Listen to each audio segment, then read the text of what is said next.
I'm going to quickly introduce our next speaker, Professor Changhuei Yang, a professor of electrical engineering, bioengineering, and medical engineering.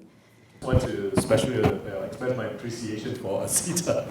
Behind the scenes, she has almost single-handedly actually pulled this whole thing together so that we can actually have a day together, share ideas, and possibly chart new directions. So I just also want to say that, if she wants to actually continue on as S2I director in perpetuity, I'll enthusiastically endorse it. All right, okay, on to my talk. So what I'm going to do today really is to sort of talk generally about the idea of imaging and computation in biomedicine. I want to use the next slide to actually acknowledge a group of very hardworking, very creative, smart students and postdocs that make possible a lot of the stuff that you're going to be seeing today. And let me continue to the next slide, which is I've been working on imaging for well over 20 years now. And I got to say that over the past 10 years, things have actually significantly changed in quite surprising ways. And to set the context for that, I thought this is a good slide to go through with you about it, which is the fact that, let me see if I can get a laser pointer going. When I started in this area, right, the way that we actually, work together with pathologists is based on this workflow. We would want to build, the best imaging instrument possible, use that to take as good quality images of the samples that we can, and then sort of pass it eventually to the pathologist. By the way, this is my collaborator, Richard Cody, over at WashU St. Louis, and he would basically take those high-quality image data, right, and make judgment calls about the disease condition associated with the samples itself. So fairly linear, and the thing is that in this context, right, the job of us, instrument developer, technology developers, is really how do we actually create the best quality instruments so that it could be applied to take good quality images. So in terms of work scope, actually, I would say it's fairly well defined, fairly linear in this whole process, and yeah. But really, over the past 10 years, right, things has actually significantly changed. First thing is the fact that computational power has significantly and dramatically increased thanks to the availability of GPUs nowadays. So, a really big thank you to the host of a large group of video game players out there that's financially supporting that kind of technology development, which really helped us a lot in terms of helping the pathologists. The other thing that actually is really interesting, looking back, is the fact that information has now actually become much more varied and fluid. And I'll I guess, explain a little bit more about that in this context. So typically, previously when we build instruments so that we can get good quality images. But that's no longer necessarily a necessity. So we will want to collect information along the axis of having as dense a collection pipeline as possible, meaning how much information you can collect per unit time. We want to actually increase that dramatically nowadays. Quality becomes something that we can actually post-process-wise correct for and address for. And I'll show you an example of that shortly. The other thing is the fact that I think human expertise is actually now rightly challenged. What I mean by that? Well, we have actually seen over the past few years, works where AI has shown that it can actually do significantly better than humans. Playing chess, playing Go, pathology analysis. In fact, in pathology analysis, right, it's been shown that, in certain applications, machines can actually significantly outperform humans. And for good reasons. Humans get tired, we are subjective, we get distracted. Machines have no such limitations associated with that. So this is why I think this whole change that actually leads to human judgment calls might actually be knocked a little bit off skew by the fact that we now have AI type of methods that may actually potentially eventually take the place of pathologists. Okay, so I also actually want to draw a distinction between AI's analysis as well as computation. So by computation, I actually mean the fact that this availability of computational power actually allows us to now do a lot of things that, physics-wise, we know it can be done, but it used to take a lot of our computation to do that. That's why it's been practical. But now we can actually do a lot of these physics computation and really help with the instrument development itself as well. Okay? So, like I said, I'm going to give you one example, and this is actually something that my group has worked on fairly extensively over the past decade, where we actually capitalize on the use of GPUs to actually help us do those kind of computation intensive, but really game-changing ways to actually improve the way we design and implement our instruments. Okay, so, and that is actually on the idea of how we actually can build better standard microscope systems with the help of computation. All right, so this whole line of work is called Fourier ptychography, and it's actually motivated by the fact that if you actually look at a standard microscope system, we kind of have reached a point of diminishing return in terms of the way we design and implement microscope systems that are useful for pathology. What I mean by that is that if you now take a fairly high-end microscope objective, right, and cut it across and expose it, right, you'll likely find 10, 20, 30 optical elements inside it. And it's all packed into this really tiny space. Why are they there for? Well, the reason they are in there is because they actually correct and compensate each other's aberrations to try to minimize the aberrations so that you can collect good quality images. But if you look at the way things are going, right, and in fact, this is very traditional, the way that we improve microscope system. The thing is that what else can we do if we want to actually go for the next order of magnitude aberration correction? Do we try to pack in even more lenses in here? That's going to be really tough. Okay. And by the way, one of these guys can cost upwards of tens of thousands of dollars. So cost-wise is also actually a difficult proposition to try to push to the next level. So instead of actually doing that, what we did over the past decade is actually to start to think about how we can actually maybe, instead of actually addressing these kind of aberrations on the microscope itself, is to actually collect data and then address the aberrations computationally. So post data acquisition, you can then go in and address these aberrations. And as it turns out, right, this is actually possible. And we have shown that this is one of the earlier prototypes. You can see it's actually very simply implemented. In this case, we simply just use a low resolution objective, gives us a large field of view, but the resolution is poor, and there's actually aberrations in this system itself. And what we do is we basically take a bunch of images with that objective, with light coming at different angles, and that data set turns out to be enough that we can then compute the optical wavefront that emerges from the sample itself. And that's actually a very good ground truth a set of information that you can then use to actually give you some surprising stuff. So for example, this is basically the field of view of that objective. And then if you zoom in, this is the poor resolution that you get. But by taking images the way that I just described, you can actually process and titrate the information into high resolution images that looks like these. And again, these are all very much physics tight, so there's no such hallucination associated phenomenon that is typically something you need to worry about with AI.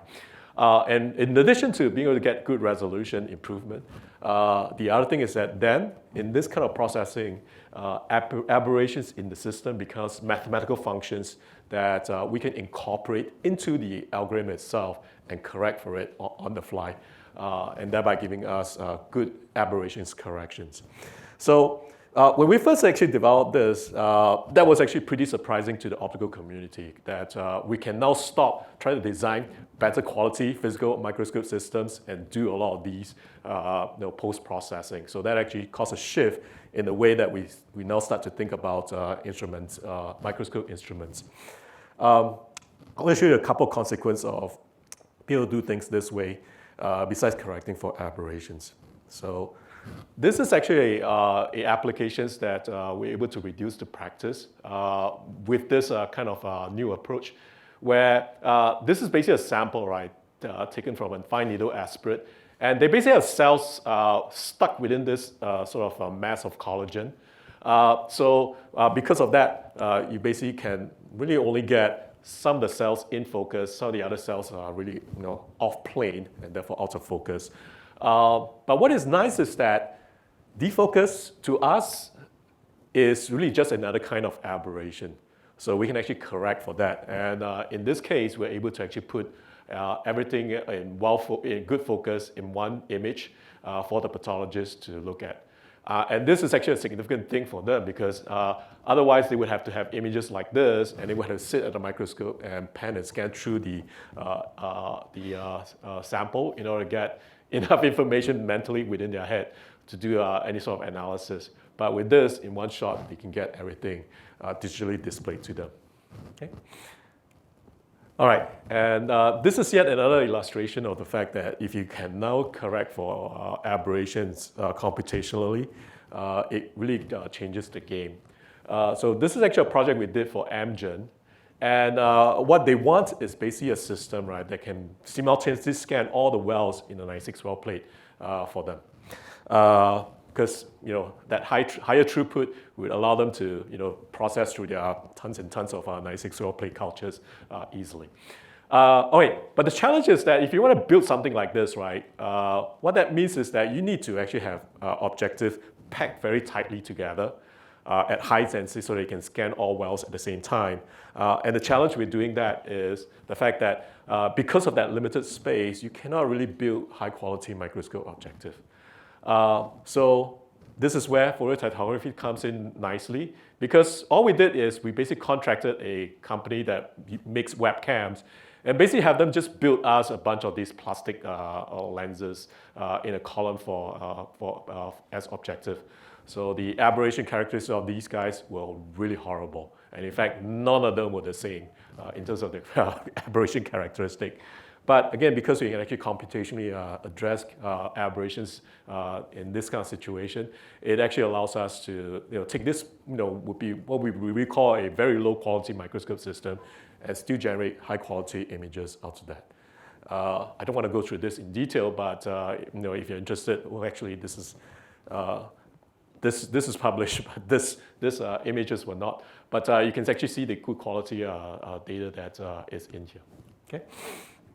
All right, one other application before I jump on to the next subject, which is, again, this kind of ability to computationally address aberrations turns out to be useful in another scenario, which is to actually image the retina of eyes. So, our eyes are relatively good functioning for what we need. But if you're trying to use them, right, as a means to actually access the retinal layer and get high resolution imaging, out of that, our lens system is horrible, okay? It has a lot of aberrations, all right? So at that resolution level, it really is a big mess. And again, applying the same idea of addressing computational aberrations computationally, we're able to actually show that you can build a system that can go in and address the aberrations associated with the eyes and get relatively good retinal images of what is going on at the back of your eye fairly nicely. Again, correcting for aberrations this way really helped us to get good quality images in this context for retinal imaging.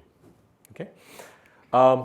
Now, ever since this technology came out, actually there were quite a number of groups that has worked on different ideas and concepts of actually using this whole approach to actually correct for aberrations in different ways.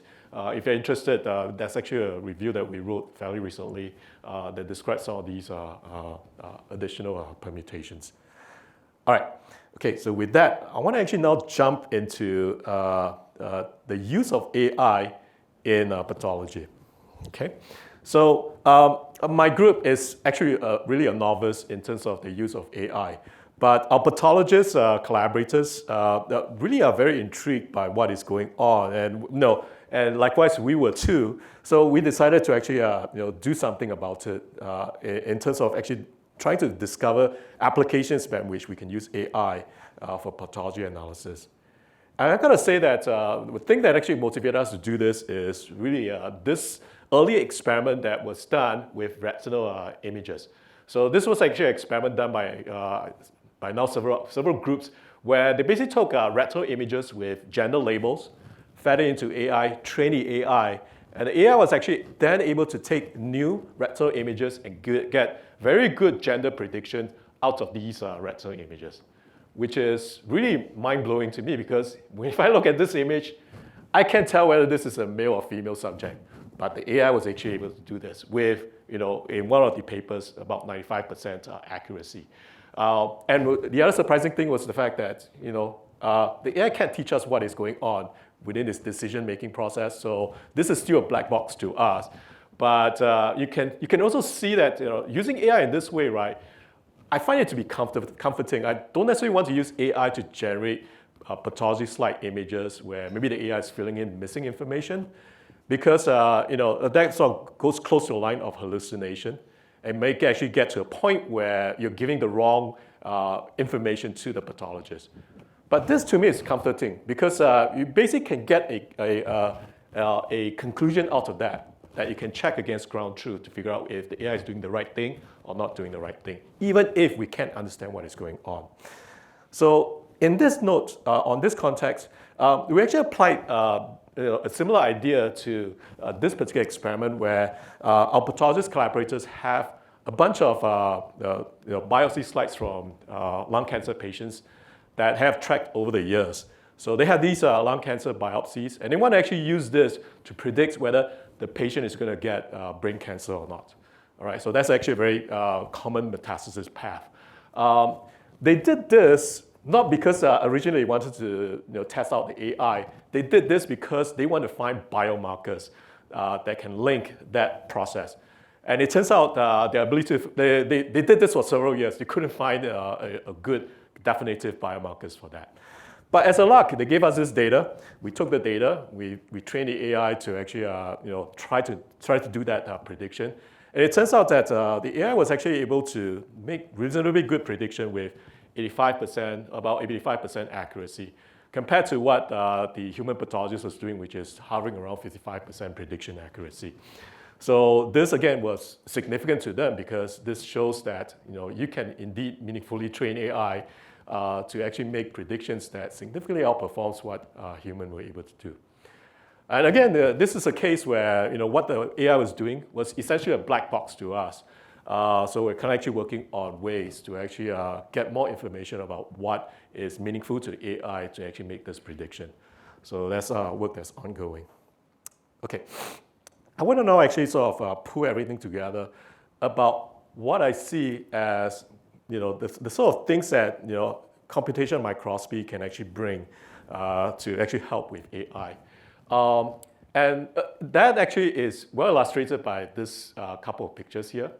So if you look at a pathology slide, right, they're not necessarily perfect. Okay, you expect the sample to lay flat on the slide itself, but that's almost never the case. Okay, you're going to get folds and bands. And what that means is that if you take a straight microscopy image of the sample itself, right, this is likely what you're going to get. You're going to get places where things are in focus and then places where things are out of focus. And that's bad because if you feed that into the AI, right, then it's going to, it's pushing the AI to sort of, maybe go on the edge and make predictions that may not be as accurate as if you actually give it a fully in focus image to start with. All right, so I think this is where that match between what we do in the computational microscopy realm matches up nicely with what we need for AI to make a good, meaningful prediction. Okay, this is my last slide, and I put this slide up because I kind of want to actually motivate, I think, hopefully the newer generations to think about how we actually can build better instruments that maybe not necessarily optimized for human processing, but for AI processing. And I thought this is a good example of how we can think about this. This is obviously an image of a cat, right? We can all recognize it, okay? What if I tell you this is an image of a cat as well? Okay, probably we can't recognize it, right? But if you take an image like this, right, and you do a Fourier transform, right, you can you can get things like that. And this will actually consist and compose of the equivalent amount of information that is in here. But yet this thing, right, is entirely undecipherable to us. But I would contend that if you think of this kind of transform, right, likely this information, if you pass into AI, right, the AI may still be able to make meaningful processing out of that. Because after all, right, worst come to worst, right, the AI can just take this, right, and do an inverse Fourier transform to get back what you have originally. Okay, so along this line, right, I do think we need to start thinking about how we can actually build imaging systems, right, that may be better tailored for AI use. Because if you're actually collecting images like this, right, data like this, right, we may actually have an easier time on the instrumentation side to collect data more effectively and more efficiently. One thing that also factors into this is that this can potentially be optimized, right, so that you don't swamp the AI's input nodes as well itself. So again, something that's worth thinking about in terms of the fact that we may actually need to start thinking about ways to actually collect data in such a way that maybe we should leave human interpretability out of the design specs itself. And this should lead us to situations where we want to actually design the imaging system, right, that is incorporated with the way the AI is actually doing the processing. Okay, so like I said, I'm going to leave this here because I don't have good answers to this, but I'm hoping that if you think about things this way, maybe you will have new insights and new ideas about how we can actually proceed with this kind of approaches. Okay, thank you for your attention.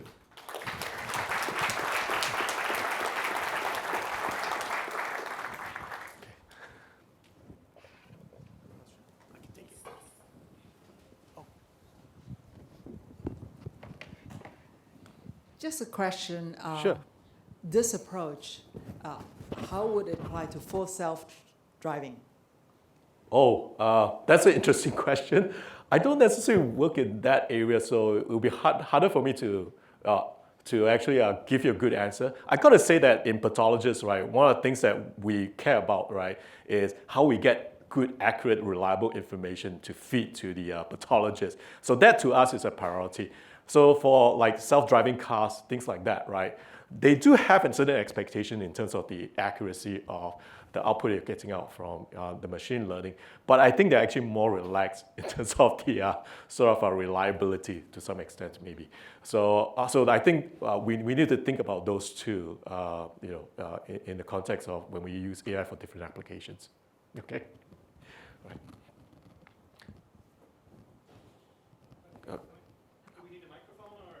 Go ahead. Why don't you shout out your question? I can hear you. There's a clinical problem related to MRI images if people have a metallic implant.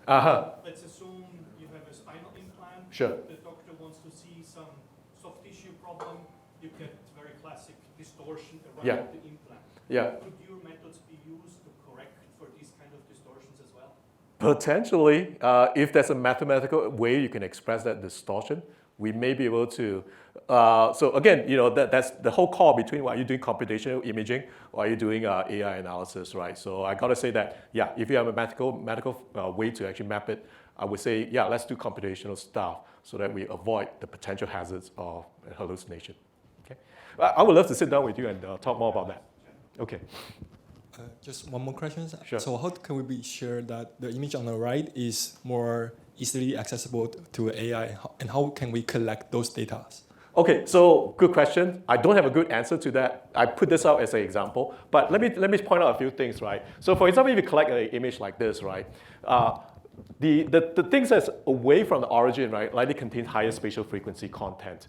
And I would say that, if you're collecting data, right, and if you need to make a call about how much time you spend collecting low spatial frequency, high spatial frequency, I would want to spend more time collecting high spatial frequency. So if you design a system, right, in such a way that you end up being able to prefer collecting high frequency, spatial frequency information, right, you may end up benefiting the AI in the context of throughput.